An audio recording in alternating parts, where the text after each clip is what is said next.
Hello everyone, welcome to my YouTube channel pharma researcher. So आज है day 21 daily pharma MCQ dose series का, जिसमें हम daily के 20 एमसीक्यू क्वेश्चन सॉल्व करते हैं, जो कि different previous year question papers and reference book से लिए जाते हैं एंड सभी फार्मेसी रिलेटेड एग्जाम्स के लिए इंपॉर्टेंट होते हैं। सो चलिए स्टार्ट करते हैं आज के पहले क्वेश्चन से। सो पहला क्वेश्चन है, what does D tab abbreviate for. D tab की फुल फॉर्म बेसिकली पूछी गई है। तो डी टैब की फुल फॉर्म होती है drugs technical advisory board, that is given in option number D. So यहाँ पे आपका option D will be the correct answer. Next question है, which is an important type of cerebroside. यहाँ पे हमें सेरेब्रोसाइड जो है वो आइडेंटिफाई करना है। तो लेसिथिन, आइनोसिटोल, केरासिन एंड सिफेलिन। तो इसमें केरासिन जो है ये आपका एक सेरेब्रोसाइड रहता है। तो सेरेब्रोसाइड जो है ये आपका बेसिकली एक ग्रुप ऑफ ग्लाइकोस्फिंगोलिपिड्स होते हैं, जो कि एनिमल मसल्स में इंपॉर्टेंट कंपोनेंट्स रहते हैं and several nerve cell membranes में। एंड जो आपका केरासिन है, केरासिन बेसिकली आपका अकर करता है in Gaucher's disease. Then next question है, DNA synthesis occurs during the dash phase of the cell cycle. तो सेल साइकिल के किस फेज में डीएनए सिंथेसिस होती है। So DNA synthesis S phase में होती है, इसे सिंथेसिस फेज भी कहा जाता है। सो यहाँ पे आपका option C will be the correct answer. Next question है, what is the IUPAC name for CH3 CH2 CH2 CH2 CH2OH। तो यहाँ पे कंपाउंड दिया गया है, मॉलिक्यूलर फार्मूला दिया गया है बेसिकली, तो इसमें हमें IUPAC नेम इसका फाइंड आउट करना है। तो यहाँ पे हम सिंपली आपका ये अल्कोहल है, ठीक है, एलिफेटिक अल्कोहल है, तो इसमें हमें नंबर ऑफ कार्बन सबसे पहले आइडेंटिफाई करने पड़ेंगे।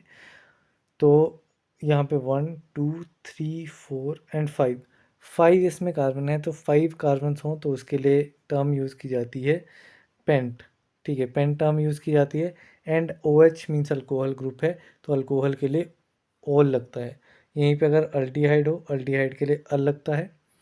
एंड ओइक एसिड लगता है आपका कार्बोक्सिलिक एसिड के लिए, COH के लिए।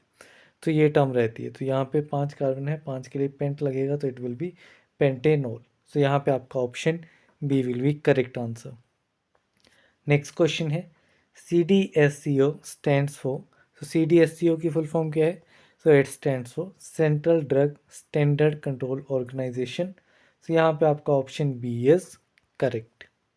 नेक्स्ट क्वेश्चन है, indicate muscles which are more resistant to block and recover more rapidly। तो यहाँ पे हमें वो मसल जो है वो आइडेंटिफाई करनी है जो कि ब्लॉक और रिकवर होने के लिए ज़्यादा रेजिस्टेंट रहती है, ठीक है।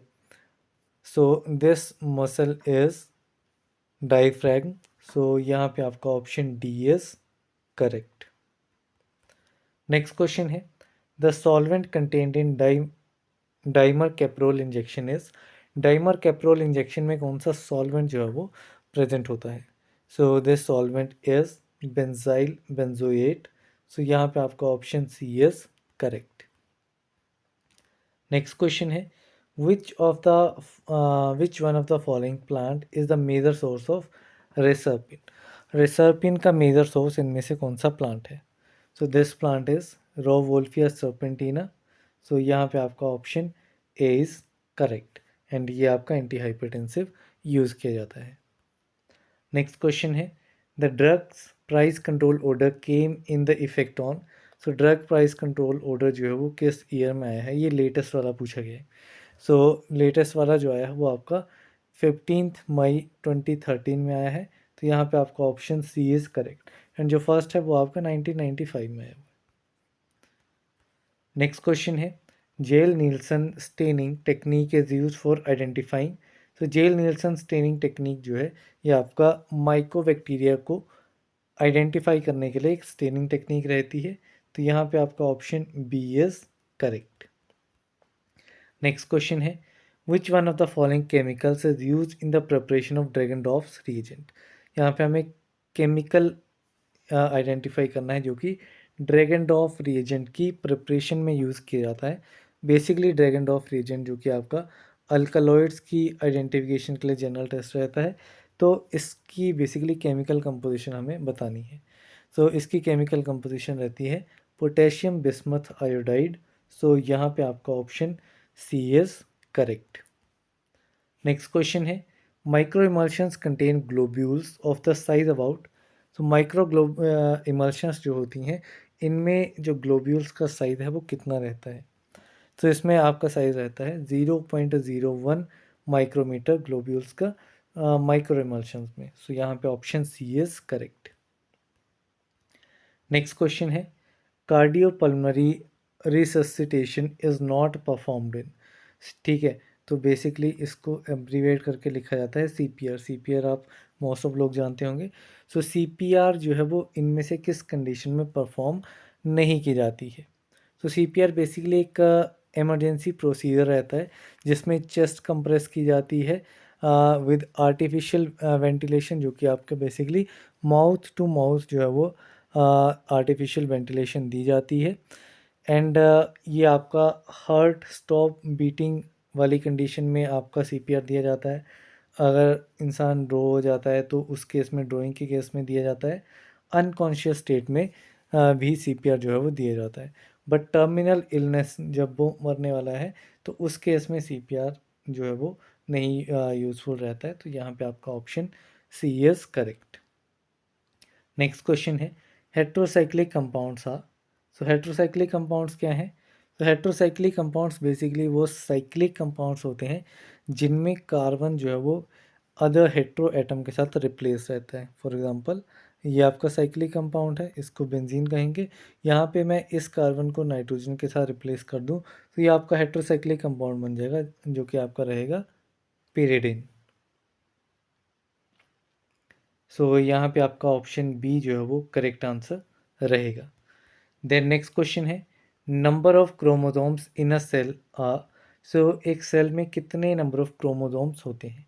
सो टोटल 23 पेयर्स ऑफ क्रोमोसोम्स रहते हैं विच इक्वेट्स 43 क्रोमोसोम्स।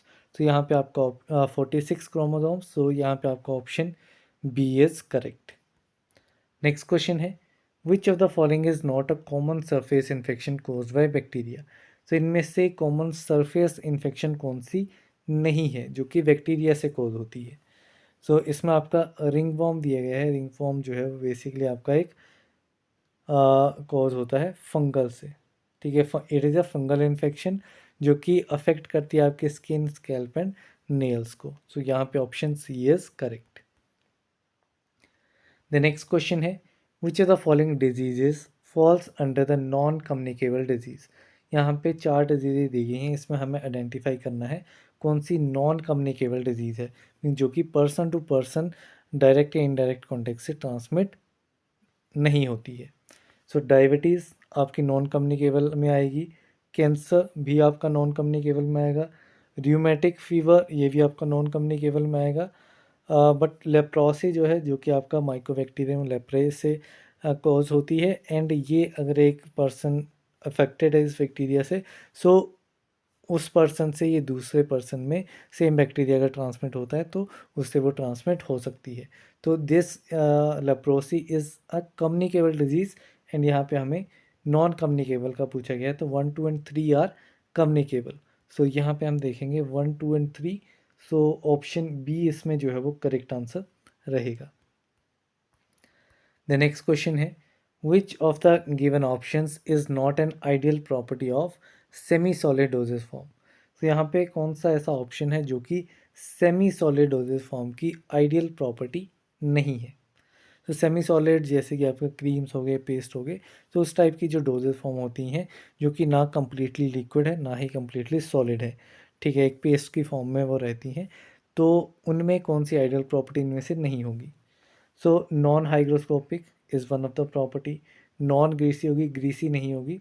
ठीक है, रफ टेक्सचर। सो सेमी सॉलिड है तो उसका रफ टेक्सचर नहीं होगा, काफ़ी स्मूथ टेक्सचर रहता है। आप टूथपेस्ट को देख लेंगे या फिर आप कोई क्रीम देख लेंगे जो आप बॉडी पे अप्लाई करते हैं स्किन के ऊपर, तो उसका काफ़ी स्मूथ टेक्सचर रहता है, रफ टेक्सचर नहीं रहता है। सो ये आपकी आइडियल प्रॉपर्टी नहीं रहेगी। नॉन हाइड्रेटिंग भी जो है वो एक आइडियल प्रॉपर्टी रहेगी। तो यहाँ पे आपका option C rough texture is not an ideal property. So this is the correct answer. Next question है, a widely accepted detector electrode for pH measurement is. PH measurement के लिए आइडियल या accepted detector electrode कौन सा है? तो इसमें आपका ग्लास इलेक्ट्रोड दिया गया है, so this one is the accepted detector electrode for किसके लिए? पीएच मेजरमेंट के लिए। सो यहाँ पे option B is correct. Next question है, which of the following is not beta lactamase inhibitor. तो यहाँ पे बीटा लैक्टमेज इनहिबिटर कौन सा ड्रग नहीं है? सो इसमें आपका क्लेवुलेनिक एसिड दिया गया है, sulbactam, tazobactam, these three are beta lactamase inhibitor. But meropenem जो है ये आपका कार्बापिनम कैटेगरी में आता है एंड इट इज़ नॉट, ये आपका बीटा लैक्टमेज इनहिबिटर कैटेगरी में नहीं आता है। तो यहाँ पे आपका ऑप्शन डी इज़ करेक्ट। इसी के साथ में हमारे 20 MCQ क्वेश्चंस कंप्लीट होते हैं। PDF का लिंक आपको डिस्क्रिप्शन बॉक्स में मिलेगा, आप डाउनलोड कर सकते हैं। So that's all for this video, thank you very much.